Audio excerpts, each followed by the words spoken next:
jamaah sekalian, dimanapun bencana terjadi, dimanapun amarah Allah terjadi di alam dunia ini, kalau kita tetap istiqomah berada di dalam ketaatan kepadanya, tidak akan terpengaruh di akhirat nanti dengan amarahnya. Ya, selama kita punya keistiqomahan dalam taat kepada Allah seminimal-minimalnya, dan juga berupaya untuk menyebarkan nasihat agama kepada orang lain. Nah, pelajaran yang ketiga yang bisa kita ambil dari hadis ini adalah pentingnya memasang niat di dalam hati kita.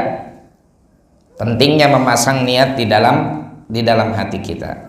Apa yang kita niatkan dalam aktivitas kita, yang tentunya niat harus sesuai dengan aktivitas yang dilakukan.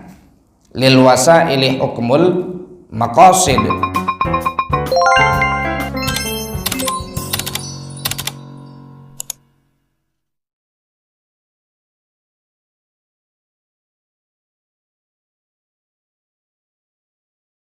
Assalamualaikum warahmatullahi wabarakatuh.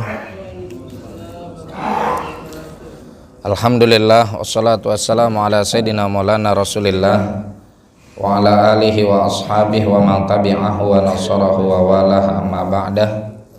Fanawaina ta'alluma wa ta'lima wa tadhakkura wa tadhkira wa naf'a wal intifa' wal ifadata wal istifadah wal hatha ala tamassuki bi kitabillahi wa sunnati rasulihi sallallahu alaihi wa alihi wa sahbihi wasallam wa du'a ilal huda wa dalalata ala al khair ibtigha'a mardatillahi wa qurbihi wa thawabihi. Subhanaka la ilma lana illa ma 'allamtana innaka antal alimul hakim wa la haula wa la quwwata illa billahil aliyyil azim. Allahumma inna na'udzubika min ilmin la yanfa', qalbin la yakhsha', wa nafsin la tashba', wa 'ainin la tadma', wa amalin la turfa', wa min du'ain la yustajabu laha birahmatika ya arhamar rahimin. Allahumma inna nas'aluka al-ilma ladunni wal mashraba as-safiyal hani ya wahhabu ya ghani. Allahumma la sahla illa ma ja'altahu sahla wa anta taj'alul hazana idza syi'ta sahla. Allahumma sahhil lana hifdzal ulum wa hab lana wasi'atil fuhum bi jahi nabiyyikal ma'sum. Jamaah kaum muslimin wal muslimat rahimakumullah. Alhamdulillah, kita bersyukur kepada Allah Subhanahu wa taala atas segala nikmat dan karunia-Nya, sehingga kita dapat melanjutkan tadabbur kita terhadap hadis-hadis baginda Nabi Muhammad sallallahu alaihi wa alihi wasallam, yang tentunya hadis Nabi sallallahu alaihi wa alihi wasallam ini memiliki kedudukan yang hampir sama dengan Al-Quran, atau kedudukan yang sama dengan Al-Quran dari sisi bahwa hadis Nabi adalah bagian wahyu ilahi, meskipun memiliki redaksi yang berbeda dan juga status periwayatan yang tidak sama dengan Al-Quran. Karena Nabi sallallahu alaihi wasallam bersabda, utitul Qur'ana wa mithlahu ma'ahu, telah dianugerahkan kepadaku oleh Allah Subhanahu wa taala Al-Qur'an wa mithlahu ma'ahu, dan yang sama seperti Al-Qur'an juga demikian. Yang dimaksud wa mithlahu ma'ahu adalah hadis-hadis Nabi sallallahu alaihi wasallam yang tentunya semuanya adalah wahyu ilahi yang Allah Subhanahu wa taala titipkan kepada Nabi Muhammad sallallahu alaihi wasallam, hanya saja statusnya tidak sampai atau derajatnya tidak sama dengan Al-Qur'an. Taib jamaah sekalian yang dimuliakan oleh Allah, oleh karena itu pada pagi hari ini kita insyaallah akan sama-sama merenungi hadis Nabi sallallahu alaihi wasallam yang diriwayatkan oleh Imam Bukhari dan Imam Muslim dengan sanadnya kepada Sayyidatina Aisyah radhiyallahu taala anha wa ardhaha. Beliau menceritakan bahwa satu hari Rasulullah sallallahu alaihi wasallam bersabda, "Yaghzu jaisyun al-Ka'bata." bahwa akan datang satu masa di mana ada satu pasukan yang menyerang dan ingin menghancurkan Ka'bah. Fa idza kanu bi baida'a minal ardi yukhsafu bi awwalihim wa akhirihim. Dan manakala mereka telah sampai di satu medan yang luas, medan memang luas ya, yang sempit Cipondo. Apabila mereka telah sampai di satu tanah lapang yang luas, maka dibinasakan semuanya dari ujung pertama sampai ujung terakhir. Mendengar hadis ini, Sayyidatina Aisyah radhiyallahu taala anha wa ardhaha agak sedikit iskal, agak sedikit ada pertanyaan. Maka beliau bertanya, kaifa yukhsafu bi awwalihim wa akhirihim wa fihim aswaquhum wa man laysa minhum. Ya Rasulullah, bagaimana bisa semuanya dibinasakan sedangkan di dalamnya ada orang yang hanya mungkin niatnya berjualan, atau ada orang yang kebetulan lewat dan bukan dari bagian dari mereka. Maka kata baginda Nabi, yukhsafu bi awwalihim wa akhirihim wa yub'atsuna ala niyatihim. Yukhsafuna bi awwalihim wa akhirihim thumma yub'atsuna ala niyatihim. Mereka akan dibinasakan dari yang paling pertama sampai yang paling terakhir. Cuman nanti kalau urusan dibangkitkan, mereka akan dibangkitkan sesuai dengan niat masing-masing. Jamaah sekalian, dari hadis ini ada beberapa hal yang bisa kita pelajari. Yang pertama, kalimat yaghzu jaisyun al-Ka'bata. Siapa sebetulnya satu pasukan yang dimaksudkan oleh An-Nabi sallallahu alaihi wa alihi wasallam? Tapi kalau kita lihat dalam sejarahnya, maka ada beberapa kejadian, ya, ada beberapa kejadian yang mana kejadian tersebut adalah upaya dan usaha beberapa orang yang ingin menghancurkan Ka'bah.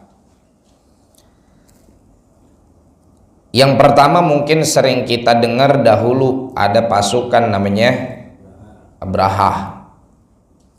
Ini adalah seorang raja yang punya gengsi cukup tinggi, di mana dia juga membangun di kampungnya Ka'bah versi dia.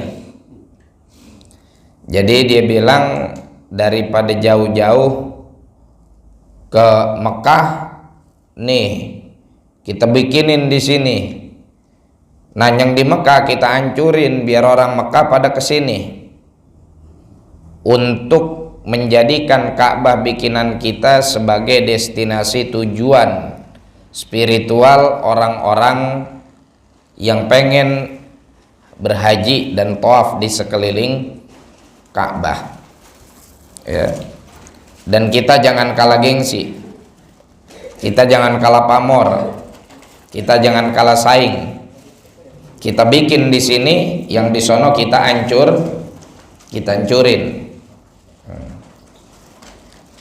Nah, keinginan si Abraha ini pun pada akhirnya dia realisasikan dengan mengumpulkan pasukan, ya, dengan mengumpulkan pasukan yang disebut dengan pasukan gajah, dengan pasukan gajah. Berangkatlah Abraha sampai pada akhirnya di tengah atau sesaat ia ingin sampai di Ka'bah, dihadang oleh kakek baginda Nabi Muhammad sallallahu alaihi wa alihi wasallam, dan terjadilah apa yang terjadi sebagaimana Allah kisahkan di dalam suratul Fil. Nah, kalau kita kaitkan hadis ini dengan apa yang terjadi pada Abraha dan kaumnya, maka kalau kita lihat redaksinya, para ulama bilang kurang cocok karena Rasulullah Shallallahu Alaihi Wasallam menggunakan fi'il mudhari, yang mana fi'il mudhari memiliki makna al-hadir wal istiqbal, memiliki makna saat ini dan masa yang akan datang. Kalau bahasa Inggrisnya apa tuh? Present ya. Sekarang tuh present. Kalau yang akan datang, next bisa, future bisa. Ya kalau futur itu yang lagi dibagiin. Ya kan kalau lagi umroh kan futur apa tuh? Sarapan kan? Ya. Ya. Tapi itu mah jangan sarapan pakai itu Pak. Yang baru dibagiin tuh jangan buat sarapan itu mah. Ya buat dimakan. Kalau sarapan dudukin ntar. Ya sejadah boleh buat sarapan. Nah jadi kurang tepat ya menurut para ulama kalau seandainya yang dimaksud adalah pasukan Abraha, karena kalimat yaghzu itu menunjukkan makna saat ini atau yang akan datang. Jadi yaghzu jaisyun al-Ka'bata. Kalau kita artikan ya, akan ada satu masa di mana ada sekelompok pasukan yang ingin memerangi dan menghancurkan Ka'bah. Dari Rasulullah berbicara dengan Sayyidatina Aisyah, kalau kita lihat rentang waktu dan masanya, ya tentunya sangat jauh apa yang dilakukan oleh Abraha telah terlebih dahulu terjadi sebelum Nabi Shallallahu Alaihi Wasallam ngucapin ini kepada Sayyidatina Aisyah. Karena kan peperangan pasukan gajah memerangi Ka'bah atau ingin melakukan invasi kepada Ka'bah itu kan di saat di tahun di mana Rasulullah dilahirkan gitu. Lantas siapa yang dimaksud dengan yaghzu jaisyun al-Ka'bah? Ketika berbicara di masa yang akan datang dan Rasulullah Shallallahu Alaihi Wasallam tidak merincikan dan tidak menyebutkan satu golongan dan nama tertentu, maka bukan kemudian menjadi beban bagi kita atau menjadi kewajiban bagi kita untuk kemudian melabeli satu golongan yang ada dengan apa yang dimaksud dari hadis Nabi Shallallahu Alaihi Wasallam. Itu yang pertama. Yang kedua, dari sejak Rasulullah mengucapkan itu pernah terjadi atau belum terjadi. Adapun yaghzu jaisyun al-Ka'bata, usaha orang-orang untuk memerangi Ka'bah ini beberapa kali terjadi. Ya. Di masa kekhalifahan Bani Umayyah saja pernah terjadi upaya untuk memerangi Ka'bah dan para sahabat yang ada di sana. Kemudian datang setelahnya, jauh juga setelahnya, ada satu paham ideologi dan kelompok umat Islam yang cukup atau sangat radikal yang disebut dengan Qaramithah. Juga sama ingin menghancurkan Ka'bah. Bahkan mereka telah mengambil Hajar Aswad dan mereka curi selama beberapa tahun. Kemudian datang lagi setelahnya ya, yang pembantaian yang terjadi di tengah-tengah Masjidil Haram. Taib, kita tidak sedang memprediksi kelompok mana dan siapa orangnya yang ingin menghancurkan Ka'bah tersebut. Namun yang terpenting bagi kita adalah apa yang disabdakan oleh Nabi berikutnya. Kata Rasulullah Sallallahu Alaihi Wasallam, fa idza kanu bi baida'a minal ardi yukhsafu bi awalihim wa akhirihim. Pasukan ini yang ingin menghancurkan Ka'bah, ketika mereka sudah berada di lapangan, di tempat yang lapang, tempat yang luas. Baida itu artinya adalah tempat yang luas. Ya. Yukhsafu bi awalihim wa akhirihim. Semua yang ada pada pasukan tersebut dan yang ada bersama mereka akan dimusnahkan dan dibinasakan oleh Allah Subhanahu wa ta'ala, ditelan oleh bumi. Jadi begitu mereka sampai di satu tempat sebelum ke Makkah, dan tempatnya itu adalah tempat yang lapang, tempat yang luas, mereka kemudian akan dimusnahkan oleh Allah Subhanahu wa ta'ala, ditelan oleh bumi. Taib. Pernyataan Rasulullah Shallallahu Alaihi Wasallam ini membuat Sayyidatina Aisyah bertanya-tanya, bukankah ketika Allah Subhanahu wa ta'ala binasakan mereka pada saat mereka ada fi baida minal ard, di satu tanah lapang, ya, mereka sedang singgah sebelum nyampe ke Makkah, bukankah semuanya yang dibinasakan itu tidak semuanya adalah pasukan yang berniat untuk menghancurkan Ka'bah? Bisa jadi mereka lagi istirahat di lapangan tersebut, terus ada orang jualan. Maka kata Sayyidatina Aisyah, yukhsafu bi awalihim wa akhirihim wa fihim aswaquhum wa laysa minhum. Ya Rasulullah, semua dimusnahin, padahal di dalamnya bisa aja ada tukang mijon, ya, orang jualan, ya. Jadi kata Sayyidatina Aisyah, bukankah enggak semuanya yang dimusnahin itu adalah orang yang emang pengen ngancurin Ka'bah? Bisa jadi ketika para pasukan tersebut singgah di lapangan, ada orang datang jualan, ya, cangcimen, kacang-kacang, kuaci, permen, yang haus, ya kan? Biasanya kan di mana di situ ada satu perkumpulan, di situ datang orang dagang, ya, ntar ada yang jualan soto, ntar ada yang jualan cuangki, ntar ada yang jualan cireng, ya, tawar-tawarin itu.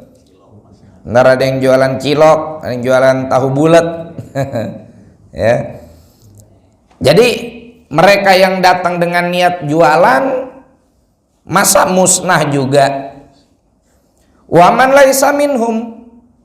Dan bisa jadi tempat di mana mereka singgah dan dihancurkan juga ada orang yang bukan dari golongan mereka, yang gak ada niat dan maksud untuk menghancurkan Ka'bah.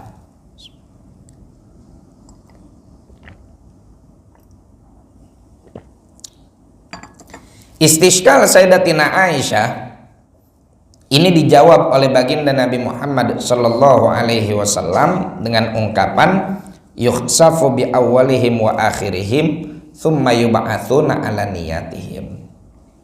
Mereka semua akan dibinasakan, termasuk yang orang datang cuman buat niat jualan tadi, ya, itu juga sama akan dibinasakan. Termasuk orang yang ada di sana walaupun bukan dari golongan mereka, itu juga sama. Akan tetapi nanti Allah Subhanahu wa ta'ala akan bangkitkan sesuai dengan niat dan isi hati masing-masing. Taib jamaah sekalian, pelajaran yang kedua yang bisa kita ambil dari hadis ini adalah bahwa penerapan atau kejadian yang menimpa orang-orang yang dimaksud di dalam hadis ini itu tidak serta-merta terjadi pada mereka saja, ya. Bisa jadi juga penerapannya adalah pada kita saat ini atau di bagian lain dari belahan bumi ini. Jazakallah khair. Masya Allah nih, hari ini banyak kali minuman ini, ya. Ada teh juga. Ini apa ini? Kopi apa jamu ini? Hah? Susu apaan? Coklat-coklatnya nih. Pakai es nggak nih susunya? Pakai es nggak susunya? Enggak. Kalau nggak pakai es mah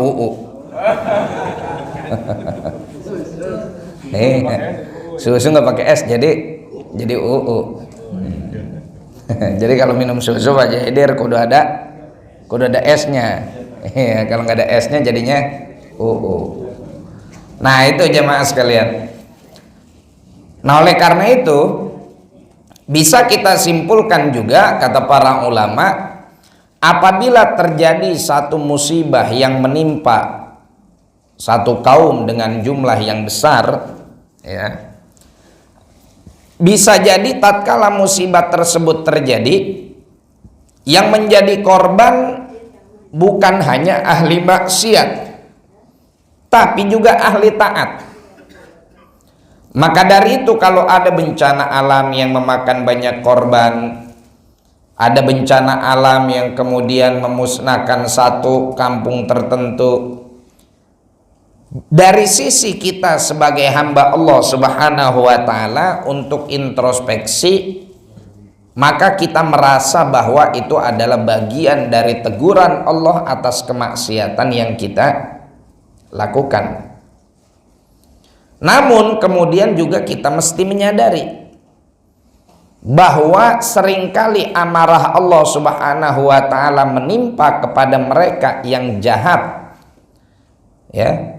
Bisa jadi amarah Allah di alam dunia menimpa kepada mereka yang jahat, yang melakukan kemaksiatan, sekaligus juga menimpa kepada orang-orang yang ahli ibadah, ahli taat. Tapi bukan berarti si ahli ibadah ini lantas dikategorikan sebagai ahli maksiat juga yang terkena amarah Allah. Enggak. Ya, kayak misalkan wal'iyadzubillah ada beberapa musibah yang terjadi di negara kita yang memakan korban yang banyak, ya, ada tsunami, ada gempa, ada gunung Merapi meletus dan lain-lain sebagainya, ya, abu vulkaniknya nyebar kemana-mana. Nah ini bisa aja hal itu merupakan peringatan dari Allah Subhanahu wa ta'ala. Musibah itu adalah bagian dari peringatan Allah kepada kita, juga bisa merupakan bagian dari hukuman Allah Subhanahu wa ta'ala kepada kita di dunia sebelum di akhirat. Tapi jangan serta-merta kemudian kita menghukumi bahwa semua yang meninggal adalah korban dari amarah Allah Subhanahu wa ta'ala atau target amarah Allah Subhanahu wa ta'ala. Enggak. Karena apa? Karena nanti mereka akan dibangkitkan tergantung kondisi hati masing-masing, tergantung keadaan dulu di alam dunia. Kayak misalkan kita biasanya almarhum Kiai Haji Zainuddin MZ nih suka ngasih contoh dengan orang yang marah sama semut. Yang masuk ke kupingnya cuman satu semut, tapi udah saking sewotnya akhirnya semua semut yang ada di pohon belimbing dia bakar. Padahal yang salah satu. Itu analogi yang beliau sampaikan di dalam banyak ceramahnya, ya. Nah oleh karena itu jamaah sekalian, lantas apa sikap kita?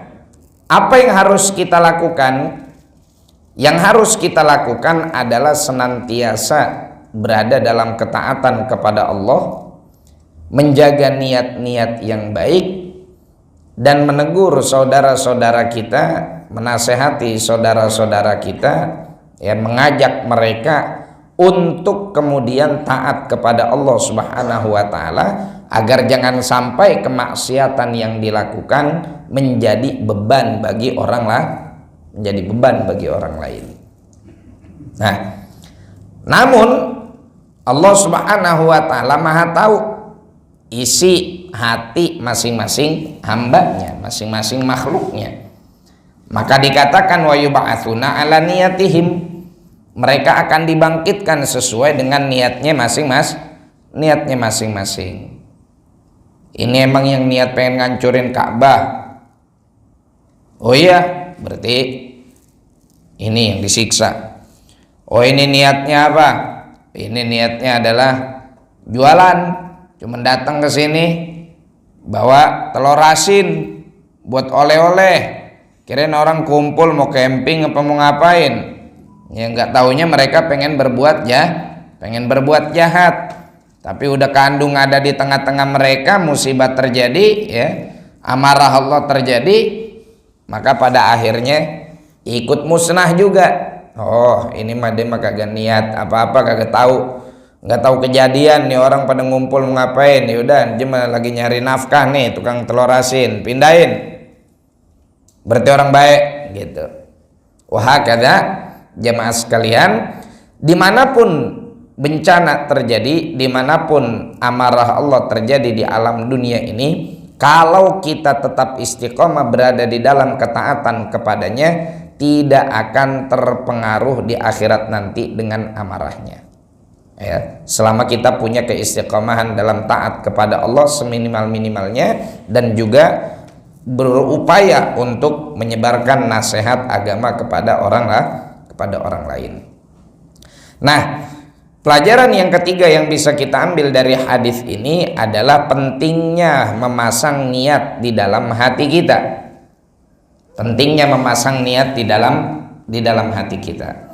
Apa yang kita niatkan dalam aktivitas kita, yang tentunya niat harus sesuai dengan aktivitas yang dilakukan. Lil wasaili hukmul maqasid. Bagi setiap wasilah itu memiliki memiliki hukum yang sama terhadap tujuannya. Maka dari itu yang dilarang adalah al-ghayah tubarrirul wasilah. Yang dilarang adalah tujuan menghalalkan segala cara. Ya. Dia ada niat baik, tapi caranya buruk, caranya nggak syar'i, caranya nggak sesuai dengan aturan dan perintah Allah, berarti buruk.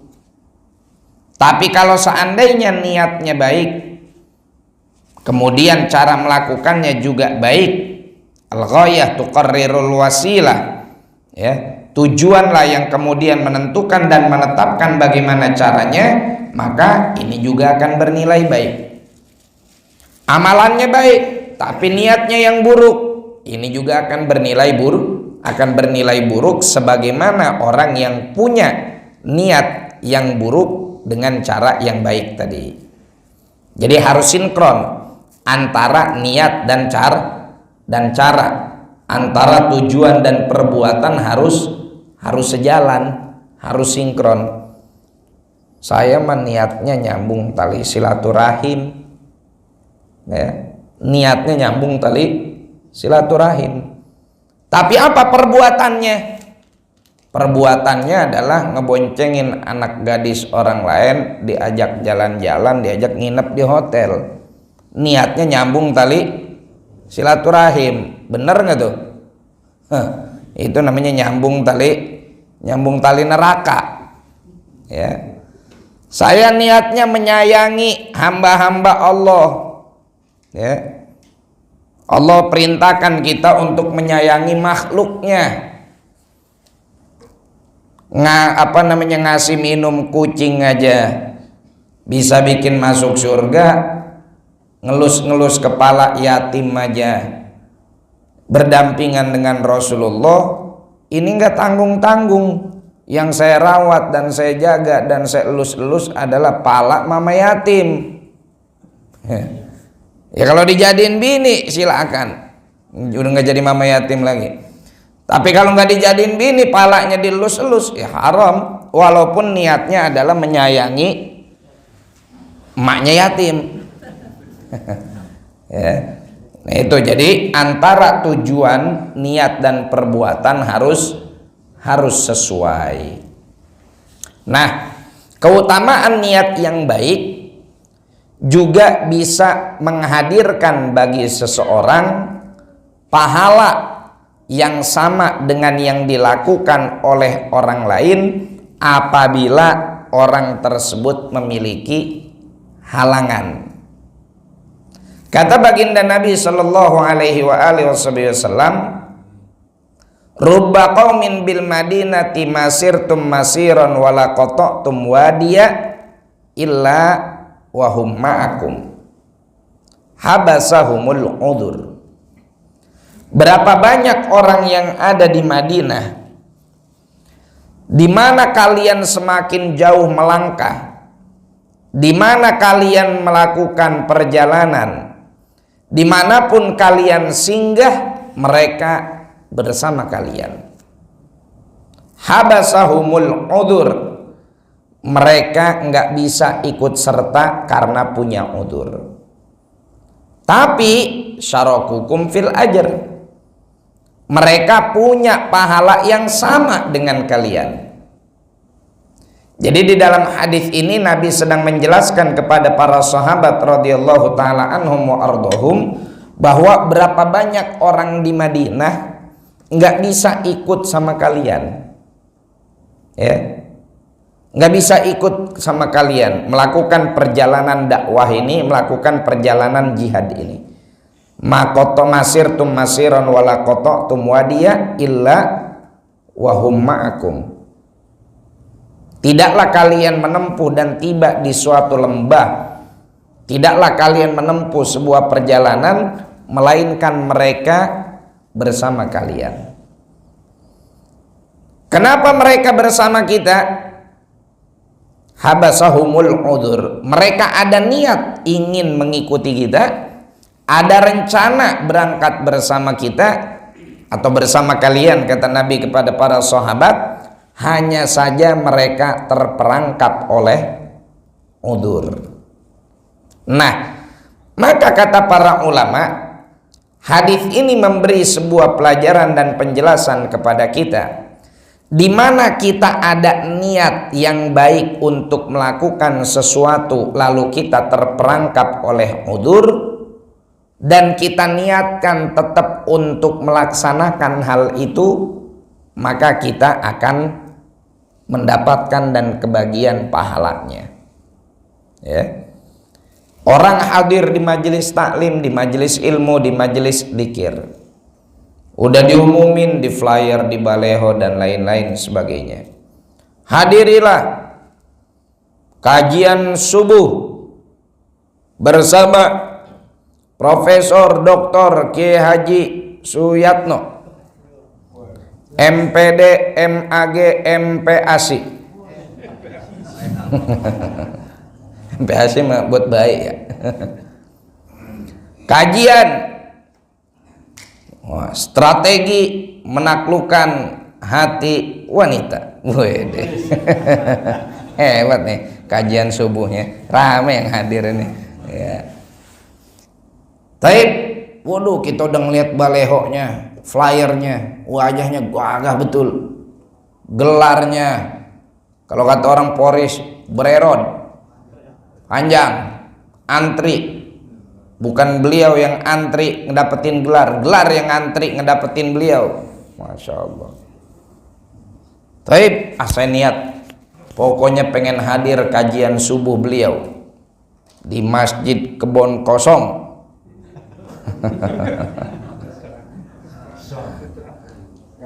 Nggak ada orangnya, kebun kosong, sepi. Tapi saya udah niat pengen hadir, saya udah azam. Pada hari H saya berhalangan. Orang-orang datang berduyun-duyun pengen ngelihat secara langsung kajian ilmiah yang disampaikan oleh beliau.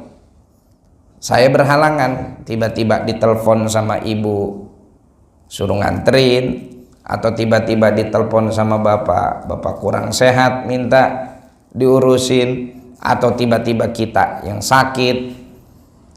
Nah, ketika ada niat yang tulus dan ikhlas serta jujur di dalam hati, maka semua kebaikan yang ada di majelis Bapak Profesor kita, itu kita ikut dapat kebagian pahala jatah yang sama dengan mereka.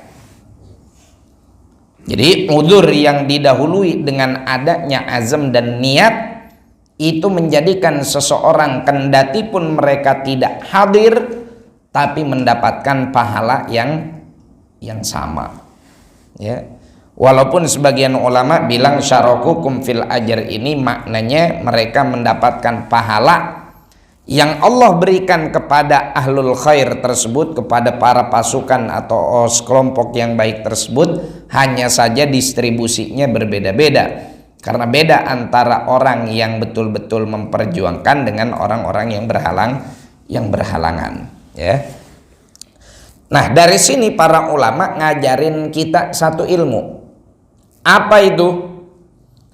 Seringkali kalau kita hadir ke satu tempat kebaikan, para ulama ngajarin kita untuk berpesan kepada orang yang hadir di majelis kebaikan tersebut untuk dia menghadirkan kita di dalam hatinya. Ya akhi, istahdirni. Hei saudaraku, tolong hadirkan saya di hatimu di majelis tersebut. Ya. Karena apa? Karena saya ada halangan, ada udzur, sehingga saya nggak bisa dengan jiwa, dengan raga saya, dengan tubuh saya, dengan fisik saya hadir ke situ. Paling saya cuma hadir dengan hati saja. Nah, ini sudah cukup. Dengan catatan udzur yang terjadi adalah udzur sungguhan, bukan uzur-uzuran.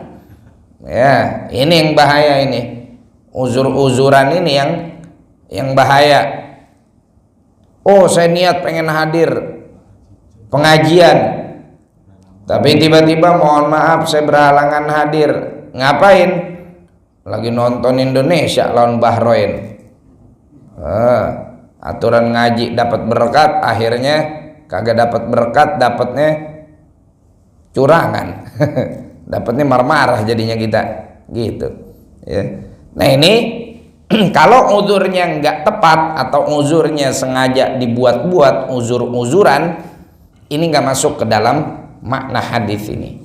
Ya. Jadi harus betul-betul tahu uzur niat dia ini apa.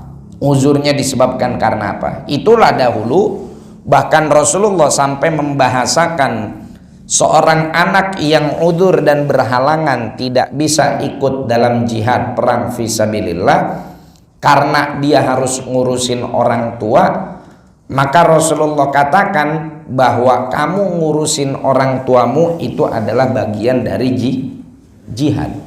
Dulu ada anak muda datang ke Nabi Shallallahu Alaihi Wasallam, minta izin. Assalamualaikum ya Rasulullah, saya sebetulnya pengen banget ikut perang, ikut jihad di jalan Allah Subhanahu Wa Taala. Tapi saya sepertinya untuk yang episode kali ini atau sesi jihad kali ini saya nggak bisa hadir. Kenapa? Karena saya punya sepasang orang tua yang sudah renta, yang butuh pengawasan saya, butuh bantuan saya, butuh kepengurusan dari saya. Maka saya minta izin untuk ngurusin kedua orang tua saya. Apa kata Rasulullah?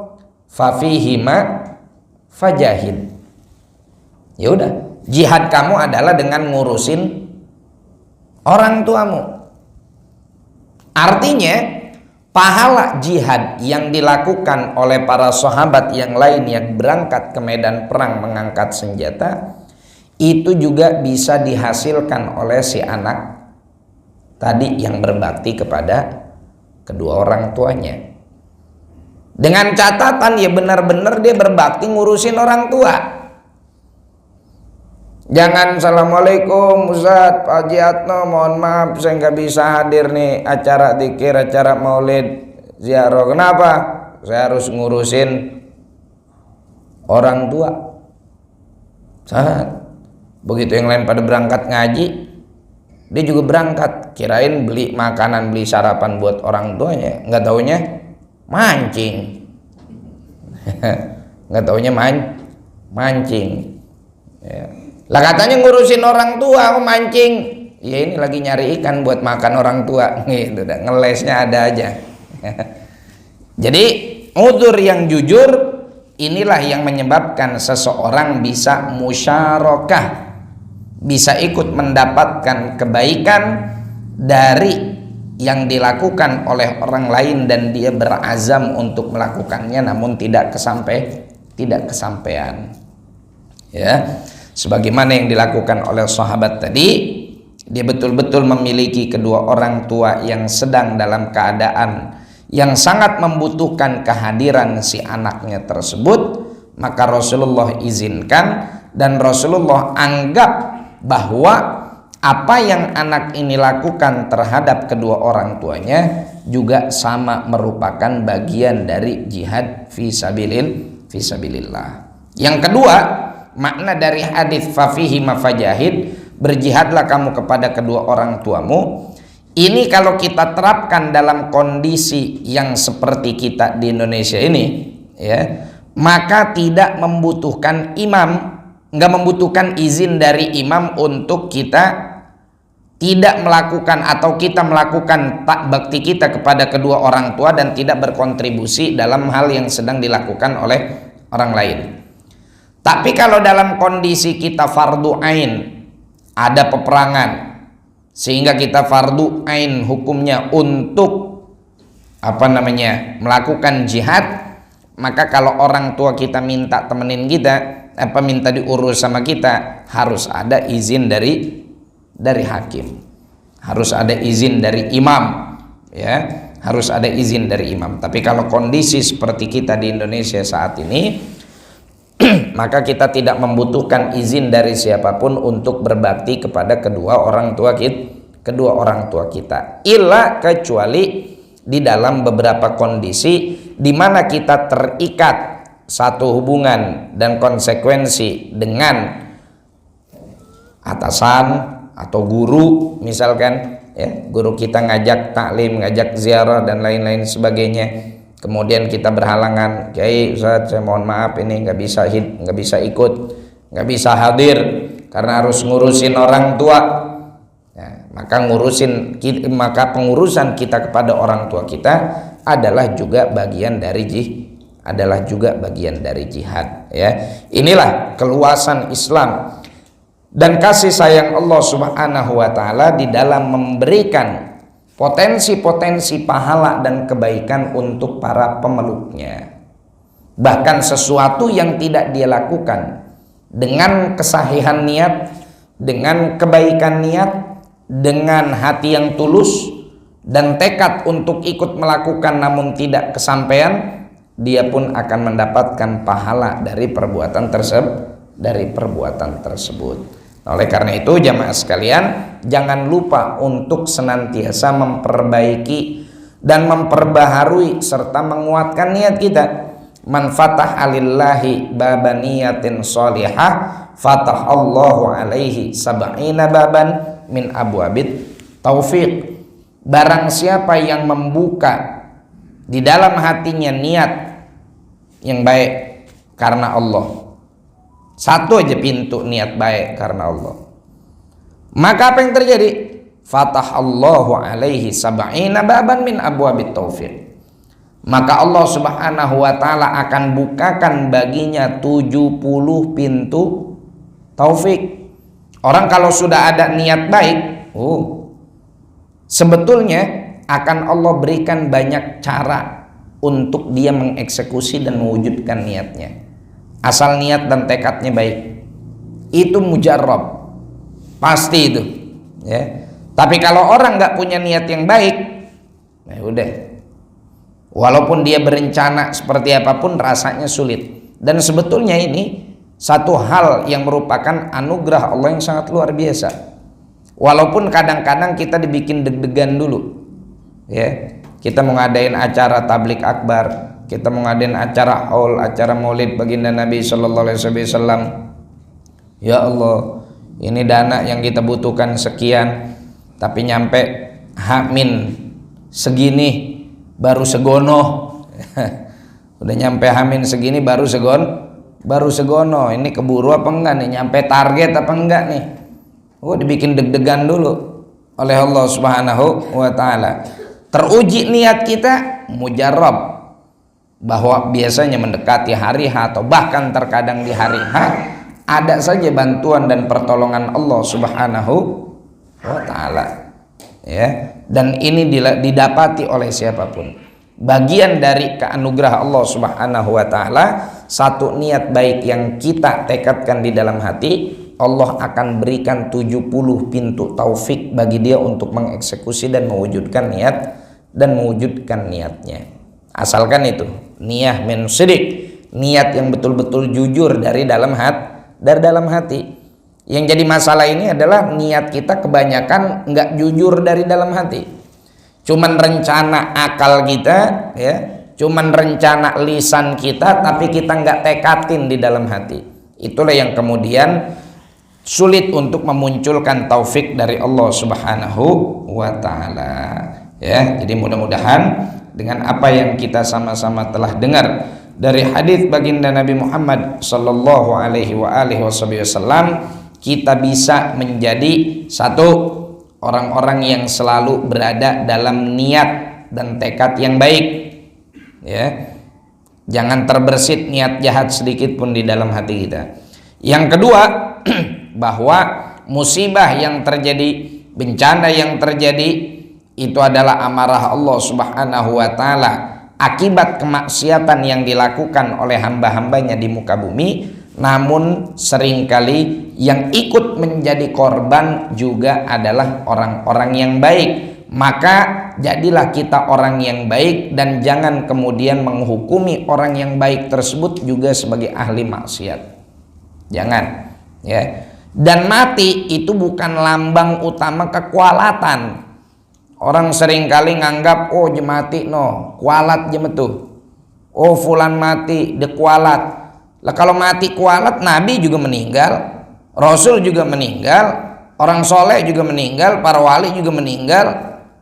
Masa setiap orang meninggal dianggap sebagai kualat? Ya, justru meninggal itu adalah gerbang yang paling indah untuk berjumpa dengan Allah Subhanahu wa Ta'ala dan keluar dari fitnah dunia. Ya, mati yang menjadi fitnah itu, mati yang kualat itu matinya kalau setrum nyolong kotak amal tuh. Ya, matinya mati gancet di oyo. Ya, matinya lagi nyawer biduan, keselak. Ya, matinya lagi mabok, tuh mati kualat. Kalau orang meninggal di majelis taklim, di majelis maulid, di majelis zikir, ya, lagi bertasbih, lagi bertahmid, lagi bertahlil, meninggal, masa dibilang kualat?